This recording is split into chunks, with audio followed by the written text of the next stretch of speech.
Gudoomiyaha gobolka Mudug Mudane Axmed Buqaari ayaa kulan degdeg ah oo ku saabsanaa sugidda amniga gobolka Mudug waxa uu la qaatay saraakiisha ciidamada qalabka sida ee ka howlgala gobolkaasi.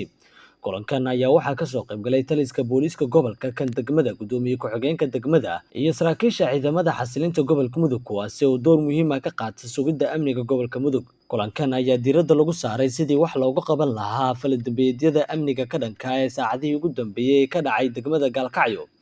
Taliyaha qaybta booliiska gobolka Mudug ayaa faahfaahin ka bixiyay falalka amni darro ee ka dhacay magaalada Gaalkacyo. Waxa uuna sheegay inay gacanta ku soo dhigeen ciidanka booliiska kooxihii falalka amni darrada ka geysatay saacadihii ugu dambeeyay magaaladaasi. waxaan u tacsiyeenaynaa geeridii ka dhacday falkii foosha xumaa ee maanta ka dhacay. waan u tacsiyeenaynaa Ilaahay ha u naxariisto. waxaan kala cambaaraynaynaa qoladii falkaas geysatay. waanu cambaaraynaynaa oo aanu ka daba tagnay dadkii falkaas geystay oo aan soo qabanay, haddana sharciga hor jooga ku xiran, sharciga gacanta uu ku hayo. wixii ka maqan aanu daba kacayno oo aan daba joogno. intaas waxaan ku soo goynayaa falkii maanta meeshaas ka dhacay. waxaan kaloo aanu u baaqayaa bulshada degmada iyo dhammaan gobolka.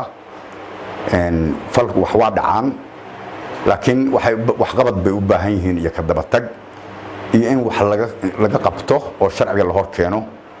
insha Allah inta maqanna waanu keenaynaa, intii kalena hadda gacanteena ku jirtaa, sharcigaana la tiigsanaynaa. bulshada marka waxaan ugu baaqayaa in ay isdejiyaan, sharcigooda iyo ammaankoodana ku kalsoonaadaan. waxaan kaloo baaq u jeedinayaa dadka hubaysan, ciidamada qalabka sida ee aan shaqada ahayn markaas inay hubkooda xadadaan, deegaanka ka xadadaan, xeryahooda ku ekaysiiyaan. ayadana baaq baan u jeedinayaa sidii dadka uu nagu fududaado tuugada ah iyo burcadda qabashadoodu ay nagu fududaato. waxaan ugu baaqayaa ciidamadaasna ayaduna hubkooda inay xadadaan. haddii Ilaahay idmahayo waxaan kaloo bulshada u soo jeedinayaa dadka gobolka Mudug degan in ay wacyigelin ilmahooda wacyigeliyaan.